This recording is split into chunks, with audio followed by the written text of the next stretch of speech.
이 영상이 지금 광고 나갔나요? 안 나갔죠? 좀 나갔으면 좋겠는데.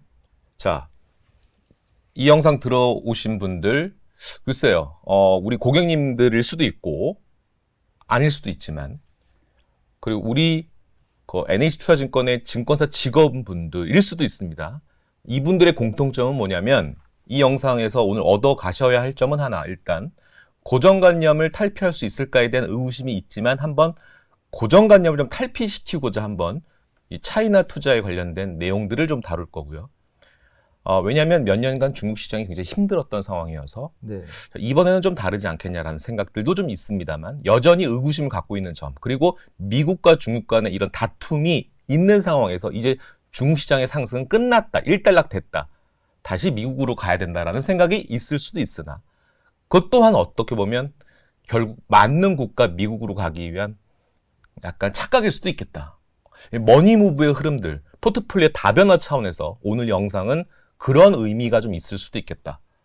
자, 고정관념을 탈피할 수 있는 방송인지를 한번 끝까지 시청해 보셨으면 좋겠습니다.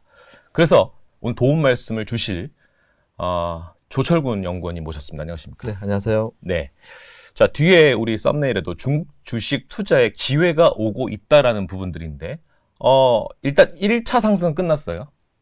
네. 그러고 나서 다시 조정이 나오고 있는 상태에서 다시 일단 결론 중심으로 얘기하자면 재진입이 가능한 시점이 도래되고 있다라고 보십니까? 일단 저희는 뭐 한 4월 말에서 한 5월 초 정도면은 아마 다시 재진입 기회가 나올 거다라고 보고 있습니다. 이렇게 미국과 중국이 이렇게 치고받고 싸우는 관세 전쟁에도 불구하고 그렇죠. 저희가 지금 이 상황이 뭐 길게 갈 것 같지는 않아서 일단 좀 지켜보면서 뭐 타이밍 들어가자라고 말씀드리고 있습니다. 예. 자, 제가 요 내용을 한번 보여드리고 싶은 것 중에 하나가 어떤 형태로든 일단 관세는 중국 경제에도 상당한 타격은 있을 거다. 이거는 명확한 사실이죠. 네, 맞습니다. 그럼에도 불구하고 단기적으로 끝나고 다시 상승 준비를 할 수 있다라는 근거는 뭘까요? 이건가요? 부양 정책. 일단은 예. 저희가 요 자료부터 한번 좀 설명드리고 갈 텐데요. 예. 저 같은 경우는 2022년부터 중국이 부동산 버블로 인해서 장기 침체에 들어갈 겁니다. 뭐 10년 단위의 긴 침체로 들어갈 겁니다라고 하면서 저희 리테일 고객분들한테는 중국 투자를 안 하시는 게 좋을 것 같습니다라고 말씀드려오다가 지난해 연말부터 뷰를 바꿔서 이제는 투자하십시오라고 말씀 바꿨는데 요 장표가 제가 지난해 연말에 썼던 장표인데요. 보시면은 일단 1분기까지는 성장주 중심으로 성장 랠리가 갈 것 같습니다. 그리고 2분기로 들어가면서 실적 시즌에 들어가고 3월달 경제 지표 발표도 있는데 경기 상황이나 기업 실적은 예상보다 안 좋을 수 있으니 4월달은 쉬어갈 것 같습니다. 여기에다가 트럼프라는 변수도 있기 때문에 쉬어갈 것 같습니다라고 했는데 일단 뭐 운이 좋게도 지금까지 다 맞았어요. 여기에 저희가 예상치 못한 변수는 딥시크라는 이슈가 나와서 주가가 예상보다 가파르게 올랐었던 부분이 있었고 최근에 미중 관세 전쟁이 제가 예상했던 것보다 더 강하게 강대강 대치로 가면서 주가가 더 많이 급락한 부분이 있는데 일단 큰 흐름은 바뀐 게 없는데요. 저희가 올해 사다라고 하는 이유는 두 가지 관점에서 말씀드렸습니다. 하나는 경기는 여전히 안 좋을 거다. 경기는 안 좋겠지만 정부에서 강한 부양책을 통해서 주식시장 하단을 끌어올려 줄 거다. 라는 게 첫 번째 포인트입니다. 그러니까 정책으로 인해서 경기가 안 좋더라도 유동성으로라도 끌어올릴 수 있다는 거가 첫 번째 포인트였고요. 사실 이것만 가지고 중국 주식을 사다라고 하기에는 조금 뭔가 아쉬운 부분이 많이 있죠. 그래서 바텀업 관점에서 말씀을 드린다고 하면은 이 장표 한번 보시면은 2020년으로 돌아가서 보시면은 지금과 많이 비슷한 상황입니다. 미중 갈등이 여전한 상황이었고 코로나라는 변수로 인해서 경기는 안 좋았고 그 다음에 정부에서는 강한 부양책을 하다 보니까 유동성은 풍부했던 시장이었고 그러니까 지금 다 비슷한 상황이에요. 또 하나는 2020년을 기억해 보시면은 글로벌리 큰 패러다임이 탈탄소라는 큰 패러다임 변화가 있었습니다. 그리고 올해는 이제 피지컬 AI라는 큰 패러다임 변화가 있는 건데 저는 비슷하다고 보는 이유가 전부 다 중국이 잘할 수 있는 기회다라는 겁니다. 기억해 보시면 지난 2, 3년은 엔비디아나 TSMC 같은 기업들이 가장 주식시장에서 주목을 받아왔었는데 사실 2020년에는 CATL이 엔비디아보다도 더 인기 있는 종목이었습니다. 예, 그렇죠. 그러니까 큰 패러다임 변화하는 과정에서 중국이 2차 전지나 태양광 분야에서는 가장 경쟁력을 가지고 있었기 때문이었는데 저는 올해부터 이제 피지컬 AI 시대는 중국에 투자하는 게 맞다라고 보고 있습니다. 중국이 가장 잘할 수 있다라는 거죠. 그래서 피지컬 AI는 뭐냐? 로봇이나 자율주행이 해당되는데 결론은 AI와 제조업이 결합이다라고 보고 있거든요. 그래서 딥시크가 중국이 AI 쪽에서도 충분히 미국과 경쟁할 수 있다는 걸 보여줬고, 그 다음에 제조업 같은 경우는 글로벌리 중국이 가장 경쟁력을 갖추고 있기 때문에 이 피지컬 AI 시대는 중국에 투자하는 게 맞다, 이렇게 보고 있습니다. 그러니까 이제 과거의 CPU 시장에서 약간 GPU로 넘어갔고 이제 NPU라는 약간 추론 영역까지 이게 네. 미국만의 전유물이 아니라 이제는 상대적으로 중국도 네, 강국으로서 네, 그런 AI 시대에 같이 발걸음을 가고 있는 지역이다라고 봐야 되는데 이 그림을 한번 볼까요? 자, 우리가 트럼프 1기 때 주식시장의 흐름도 한번 체크는 해봐야 될 것 같습니다. 약간 미국 시장과도 조금 비슷한 흐름이 있지만 이 저점, 그러니까 2018년 거의 12월까지 바닥을 찍었죠. 이때는 역시 미국과 중국 간의 무역 갈등이 굉장히 심했던 상황이었고 이때 연준 풋이 나오면서 이 시점에서 연준 풋이 나오면서 그리고 미중 간의 갈등이 서서히 단계적인 합의로 이끌면서 이렇게 드라마틱하게 상승하는 흐름을 보여줬었죠. 과연 2025년 4월, 5월에도 이런 흐름을 보일지가 우리 딴은 관전 포인트일 겁니다. 자, 이 영상을 보시는 많은 고객님들 중에 전화 상담을 통해서 우리 어드바이저들과 티키타카를 나눌 때 중국 시장에 관련된 내용들을 나오면 고개를 절레절레 흔드신 분들도 있습니다만 약간 어떻게 보면 이러한 위기가 기회일 수 있겠다라는 생각도 한번 가져볼 필요가 있지 않을까라는 생각입니다. 그래서 제가 고정관념이라고 서두에 얘기했던 것들인데 조금은 이렇게 망치로 그 고정관념을 좀 깰 필요가 있지 않을까라는 생각이 듭니다. 그래서 오늘 영상에서 중요한 포인트 중에 하나가 그래서 어떡하라는 거야? 라는 거에 대한 솔루션을 줄 거니? 오케이, 드립니다. 그래서 향후에 어떤 종목들이 유망한지에 대해서 어떤 ETF가 유망한지에 대해서도 말씀을 드릴 계획이니까 끝까지 시청하시는 분만이 이 열매를 따먹을 자격이 있다라고 말씀드리고 싶습니다. 하나 더 저가 준비한 거는 향후에 이런 흐름들이 나올 수 있기를 학수고대하는 마음입니다. 자, 저렇게 점선이 두 개가 그려져 있는 겁니다. 위에 있는 점선은 협상 오케이, 그리고 정부의 부양책, 아까 스탠스에 대해서 우리 조철근 연구원님께서 말씀하셨던 것들이 이제 4월, 5월에 서서히 오픈이 된다라면 충분히 저런 흐름들이 나올 수 있는. 야, 그러면 뭐 일단 종목으로 가야 될 것 같은데 네. 혹시 준비된 장표 중에 투자 유망한 ETF도 있을 수 있고, 왜냐면 종목이 사실은 친숙한 종목이라면 미국처럼 네. 어느 정도 선택의 폭이 넓을 텐데 현실적으로 저희 투자자들은 중국 시장에 관련된 홍콩 시장에 관련된 종목이 친숙한 기업이 많지가 않습니다. 네. 그런 관점을 좀 참고하셔서 종목 선정에 약간 난해함이 있으신 분들을 위한 ETF, 그 다음에 핵심적인 개별 종목단에 대해서도 한번 말씀 주시면 감사하겠습니다. 네, 뭐 일단은 ETF는 여기 장표에 보시면은 여러 가지 뭐 이렇게 미국에 상장된 ETF들이 있는데요. 여기에서 일단 저희 하우스에서는 요 두 번째 ETF, 네, KWEB라는 요 ETF를 좀 추천을 드리고 있다라고 보시면 되겠고요. 뭐 여러 가지 ETF들이 있는데 사실 추종하는 시장이 다르다 보니까 안에 편입된 기업들이 많이 다르기 때문인데요. 다음 페이지 보시면은 요 기업과 ETF 같은 경우에는 뭐 텐센트라든가 알리바바와 같이 중국의 주요 빅테크들이 전부 다 이제 포함되어 있는 ETF다라고 보시면은 좋을 것 같습니다. 항생테크 지수랑 보면은 좀 차이점은 항생테크에는 샤오미라는 기업이 들어가 있는데 요 미국에 상장된 요 ETF 같은 경우는 샤오미가 들어가 있지 않다 정도만 좀 차이점으로 보시면 좋을 것 같습니다. 그래서 저희가 이 기업들을 지금 추천드리는 이유는 뭐 잘 아시는 이야기일 수 있지만 한 번만 더 설명을 드리면은요. 예. 딥시크 이슈. 그러니까 딥시크 이슈에 대해서 많은 분들이 이제 뭐 뉴스로는 잘 접했겠지만 딥시크가 어느 정도로 중국 주식시장에 큰 영향을 미치는지에 대해서 좀 설명을 드리도록 하겠습니다. 여기 재미있는 것은 이 날짜를 좀 기억해 보시면 좋을 것 같은데요. 딥시크가 R1 모델을 발표한 시간은 1월 20일이었습니다. 네, 1월 20일. 그리고 중국 본토는 1월 27일까지 출근을 했었어요. 설 연휴 직전에. 예. 그런데 재미있는 것은 1월 27일까지 본토에서는 딥시크만 따로 다루는 증권사 리포트 한 장을 찾아보기 어려웠어요. 적어도 저는 못 찾겠더라고요. 네. 그런데 설 연휴가 시작하고 나서 설날 오후부터 로컬 증권사에서 딥시크에 대한 리포트가 막 쏟아져 나옵니다. 이상하지 않나요?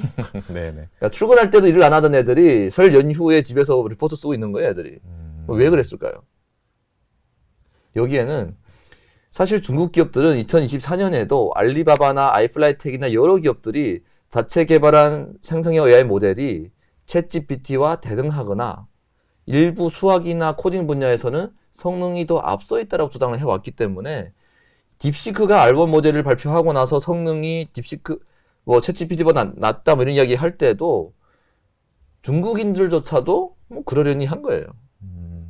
그러니까 중국 기업들 과장한 거 아니야? 뭐 중국인들도 갸우뚱했던 거죠. 그런데 엔비디아 주가가 미국에서 17% 빠질 정도로 딥시크가 이슈가 되다 보니까 글로벌 투자자들이 중국 기업에 대한 시각이 바뀌었을 뿐만 아니라 중국인들이 중국 기업을 보는 시각도 바뀌는 계기가 바로 이 딥시크 이슈였다라고 보고 있습니다. 그러면서 연초 이후에 강한 밸류에이션 재평가 과정에서 주가가 급등한 바가 있었는데 이런 부분들이 단순하게 알리바바뿐만 아니라 중국의 전체 기술주에 대한 밸류에이션 확장 논리로 이어질 거다라고 보고 있어서 앞서서 자, 중국 빅테크 기업들이 많이 포함되어 있는 이 ETF를 추천드리고 있다라고 보시면 좋을 것 같습니다. 딥시크 이슈로 개별 기업단들의 밸류에이션 측정을 할 때 조금은 약간 할인적인 그런 요소들 많이 잣대를 댔는데 이제는 좀 더 할증, 즉 성장 모멘텀에 좀 더 점수를 줄 수 있는 계기가 됐다라고 해석해도 되겠네요. 다 그렇죠. 그래서 뭐 여기 예약이 나온 김에 순서 상관없이 알리바바부터 예. 좀 설명을 드리면은 네. 왜냐 이 ETF도 알리바바가 가장 비중이 높은 종목 중에 하나이니까요. 저희 하우스에서 알리바바를 지난해 연말 12월 달부터 이제는 알리바바를 좀 사도 될 것 같습니다. 이제 사야 됩니다라고 추천을 드렸는데요. 자료 보시면은 제가 1월 6일 날에 나간 자료에 투자 포인트를 뭐라고 적어놨냐면은 현 시점 주가는 다수 악재를 반영했습니다. 그러니까 뭐 좋아진다가 첫 번째 포인트가 아니라 더 이상 나빠질 게 없습니다가 첫 번째 포인트였어요. 그래서 알리바바 주가 빠진 이유를 많은 분들은 중국 정부가 반독점 규제를 때려서 빠졌다라고 기억을 하신 분들이 많이 계실 텐데 물론 그 이유도 배제할 수는 없습니다. 영향이 있긴 하지만 그보다도 더 근본적인 원인은 뭐였었냐면은 오른쪽 차트 보시는 것처럼 알리바바가 중국 전자상거래 시장 점유율이 원래는 90%대였는데 최근에 40%대까지 떨어졌습니다. 의미 있는 변화네요. 그렇죠. 거의 과점하고 있던 1등 기업이 시장 점유율 반토막을 내줬으니까 주가 빠지는 게 당연하다고 보고 있습니다. 중국이 과거에 소매 판매율이 뭐 온라인 판매 증가율 39%대에서 지금 한 자릿수까지 추세적으로 둔화하고 있는데 그러니까 시장 자체 성장이 둔화되고 있는데 그 중에서 시장 점유율 50%를 내줬으니 주가 빠지는 건 당연하죠. 네. 거기에다가 중국 정부의 규제 우려라든가 미국에서 반도체 규제까지 때리다 보니까 미래 성장 산업인 클라우드나 인텔리전트 사업 부문에서도 성장에 대한 우려들이 나오면서 밸류에이션이 최저 10배 수준까지 떨어졌었습니다. 그러다가 지난해 2, 3분기부터는 시장 점유율 하락이 더 이상 멈췄고 올해부터 실적이 일부 개선되는 모습을 보여줬고 플러스 알파로 딥시크 이슈를 계기로 해서 회사 실적에 유의미한 변화가 나타나고 있는데 지난 4분기죠. 실적 발표가 나왔었는데 클라우드 인텔리전트 사업부에서 유의미한 성장을 보여줬고 이쪽의 수요가 급증하다 보니까 향후 3년 동안에 AI 관련된 캐펙스 투자 규모를 과거 10년 투자한 규모보다 더 늘리겠다고 발표했거든요. 그래서 이런 부분들이 알리바바 같은 기업들이 중장기 성장 잠재력을 더 강화시킬 거다라는 논리로 밸류에이션 확장이 더 지속될 거다라고 보고 있습니다. 그러니까 저희가 AI에 대해서 주목하는 이유는 결론적으로 AI가 뭔가 생산 효율성을 높여준다라는 것이 가장 핵심이잖아요. 그런 관점에서 봤을 때는 알리바바 같은 기업들은 중국에서 가장 높은 수준의 AI 기술을 가지고 있고 게다가 알리바바 같은 경우는 중국인들이 가장 많은 소비 데이터를 가지고 있는 기업이 알리바바입니다. 알리 헬스케어 가지고 있고요. 알리 엔터도 가지고 있고 이커머스 당연히 있고 알리페이 그러니까 저희가 생각할 수 있는 이 플랫폼 기업들이 할 수 있는 비즈니스를 알리바바는 다 하고 있는데 그런 관점에서 가장 좋은 기술력에 가장 많은 데이터가 결합했었을 때 중국 내에서 AI 관련된 수혜주 중에 가장 대장주가 된다. 보고 있습니다. 네, 다음에 준비하실 때는 좀 글씨를 좀 크게 해주셔요. 제가 요즘 노안이 많이 와가지고 굉장히 뭐 안경 벗고 봐야 됩니다. 요거는 좀 크니까. 좋습니다. 요게 좀 편안하네요. 네. 자, 그럼 지금 몇 가지 언급해주신 종목들의 차트도 한번 확인은 좀 하고 갔으면 좋겠습니다. 딥시크 이슈로 인해서 거의 2배 볼륨을 네. 차지했다가 지금 다시 외생 변수로 인해서 많이 좀 조정을 받았던 지금 상황이 전개가 되고 있고, 아까 미국에 상장되어 있는 ETF 중에 요거죠? 네. 예, 요거 KWEB 네. 요것도 알리바바 같은 경사도는 가파른 경사도 상승 경사도는 아니었으나 뭐 종목보다는 약간 포트폴리오 다변화 차원에서 요 ETF도 상당히 괜찮은 종목으로 ETF로 거론을 해주셨습니다. 좀 추가적으로 약간 나는 좀 공격적인 성향이 좀 있는 사람이야. 좀 더 오히려 뭐 밸류에이션 싸지 않더라도 향후에 이 퍼포먼스가 좀 많이 기대가 되는 그런 종목도 있다라면 직접 투자 관점에서 그런 종목이 있으실까요? 당연하죠. 그래서 요 알리바바는 제가 타이밍을 말씀드리면은 미중 갈등이 어느 정도 이제 강대강에서 협상으로 가는 분위기가 나올 때 그때 사셔도 좋다라고 말씀드리고 있습니다. 그러니까 최근에는 변동성이 워낙 크기 때문에 그거 좀 감안하자라고 말씀을 드리겠고요. 이것과 무관하게 말씀 주신 것처럼 좀 더 공격적으로 가자라고 하는 기업이 여기 있습니다. 로보센스 차트 먼저 보고 설명 좀 들어볼까요? 그럴까요? 로보센스 테크놀로지 뭐 요런 흐름이고요. 한번 쭉 길게 보면 바닥에서 이렇게 서서히 올라가다가 최근에 얻어맞은 거죠. 그렇죠. 그래서 이 기업 같은 경우는 제가 지난해 9월 12일부터 한 홍콩 달러로 한 12달러 정도일 때 탑픽으로 이제 추천드렸던 종목인데 단기간에 300% 올랐다가 지금 뭐 한 30-40% 조정이 나온 상황이어서 이 종목 같은 경우는 빠질 때마다 더 담아가자라고 말씀드리고 있습니다. 그래서 이 기업에 대한 설명을 본격적으로 시작할 텐데요. 일단 이대주주는 알리바바예요. 그리고 이 회사는 뭐 하는 회사냐면은 원래는 로봇용 라이다를 만든던 기업이었습니다. 그래서 이름도 로보센스, 로봇에다가 센서를 붙인 거다라고 보시면 되는데 저희가 이 기업을 탑픽으로 추천드리는 이유는 뭐냐면은 단기적으로 뭐 무역 갈등이나 이런 이슈 때문에 시장이 뭐 흔들리면서 같이 주가가 변동할 수는 있겠지만 중장기 관점에서 자율주행이나 로봇 시장이 성장한다는 거에 대해서는 누구도 의심치 않을 거죠. 그러니까 전반적으로 시장 자체가 수십 배 성장하는 시장에 있다라는 거죠. 첫 번째. 그리고 그 시장에서도 라이다라는 세부 영역에서는 압도적으로 1등하는 기업입니다. 그런 관점에서 성장하는 산업에 압도적으로 1등하는 기업인데 지금 밸류에이션도 그렇게 비싼 위치에 있지도 않아서 이런 기업들은 빠질 때마다 사자라고 말씀을 드리는데요. 여기에 센서에 대해서 좀 설명을 드리겠습니다. 제가 처음 시작부터 뭐 피지컬 AI 같은 뭐 어려운 이야기를 말씀드렸는데 이 로봇이라는 것은 쉽게 말씀을 드리면은 로봇이 뭔가 일을 하기 위해서는 사람으로 말하면은 머리가 있어야 될 거고요. 그 다음에 눈과 귀와 같은 이 오감이 있어야 되는 거고 마지막으로 머리가 판단한 것을 움직일 수 있는 손과 발이 있어야 되는 건데 지난 2년 동안의 생성형 AI는 사실 반도체라든가 알고리즘 부분들은 사람 머리에 해당되는 부분이다라고 보시면 되는데 요 라이다는 사람의 눈과 같다라고 보시면 될 것 같습니다. 그래서 요 센서에는 크게 카메라, 레이더, 라이다 같은 센서들이 있는데요. 각기 장단점이 명확합니다. 카메라는 사람 눈과 가장 비슷한 센서인데 장점은 모양과 색상을 구별할 수 있는데 단점도 있습니다. 단점 같은 경우는 오른쪽 보시는 것처럼 어두운 환경에서 안 보입니다. 사람처럼. 한계가 있는 거죠. 그리고 멀리 있는 부분도 잘 안 보입니다.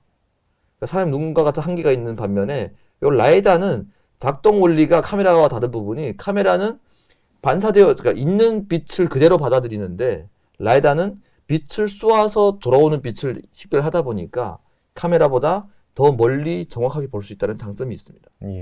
그런데 라이다도 과거에는 치명적인 단점이 있었습니다. 하나당 가격이 $10,000 정도로 비쌌고요. 그리고 사이즈가 너무 커서 자동차에 탑재하고 다니기에는 부담스러운 사이즈였습니다. 그런데 이 부분들이 최근에는 중국 기업들로 인해서 완전히 바뀌었습니다. 이 보시는 것처럼 이 왼쪽에 기존의 기계식 라이다였습니다. 웨이모가 지금도 탑재하고 다니는 라이다죠. 그러니까 사이즈도 너무 큰 데다가 이게 $10,000 정도로 비쌌습니다. 그런데 로보센스는 글로벌 기업 중에 처음으로 요 솔리드 스테이트 형태라는 라이다 양산에 성공을 하게 됐는데 예. 이렇게 사이즈가 작아졌습니다. 예쁘네 이제. 이제는 매립으로 들어갈 정도로 사이즈가 충분히 작아졌습니다. 그래서 일단은 차세대 제품 양산에 중국 기업들이 먼저 성공을 하면서 이 사이즈 문제도 이미 해결이 되었어요. 이제는 더 이상 차량 외관에 문제가 되지 않을 정도로 작아졌고요. 그 다음에 원가도 이제 중국 기업들이 기하급수적으로 낮춰놨는데 지금 원가가 어느 수준이냐면은 지금 보시는 것처럼 미국이나 국내 기업들이 라이다를 만들 경우는 지금 $1,000 정도가 원가입니다. 예. 근데 로봇센서 같은 경우는 요 같은 성능의 라이다를 지금 $200에 팔고 있습니다. GP 마진이 한 20% 정도 나오니까 실제 원가는 요즘보다 훨씬 저렴한데 올해는 여기에서도 30-40% 정도 더 저렴해질 겁니다.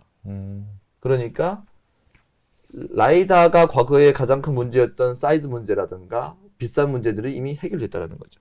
그런 관점에서 테슬라는 지금 라이다를 안 쓴다라고 하고 있지만 사실 저는 테슬라도 중국 시장에서는 라이다 쓸 가능성이 아주 높다라고 보고 있는 거고요. 중장기 관점에서 이 라이다 시장이 수십 배, 수백 배 성장할 수밖에 없다라고 보고 있는데 그 중에서도 압도적으로 1등하고 있는 기업이다라고 보시면 되겠습니다. 좋습니다. 좀 자료가 한번 난 좀 정독해서 읽고 싶은 우리 NH투자증권의 디지털 케어 서비스 가입하신 고객님들이라면 저희 1588-7070 전화 주시면 이 자료도 이메일로 발송해 드리도록 하겠습니다. 자, 참 리더라는 게 뭘까요? 지금 미국 시장, 미국이라는 그 트럼프의 어떤 리더는 조금은 지금과는 좀 예전과 좀 다른 모습이죠. 누구와? 시진핑 주석과는 좀 다른 스탠스인 것 같습니다. 예전에 시진핑의 스탠스는 이렇게 우호적인 이런 기업들의 우호적인 스탠스는 아니었던 걸로 알고 있는데 지금은 엉덩이를 두들겨줍니다. 더 용기 북돋아주고 응원해주고 있습니다. 그리고 경기 부양에 대한 강력한 카드도 지금 준비되어 있는 상황입니다. 여러분들 2024년은 거의 미국 시장의 거의 독점 무대였습니다. 물론 예전에 1950년대 가면 전 세계 글로벌리 GDP의 절반을 절반이 다 미국의 그런 규모였던 상황인데 그때 규모의 어떤 왕자를 지금은 차지할 수 없겠죠. 지금은 25%이긴 하지만 리더의 어떤 흐름과 정책의 흐름, 주식시장의 흐름과는 떼려야 뗄 수 없는 관계가 사실 형성되어 있는 지금 시점입니다.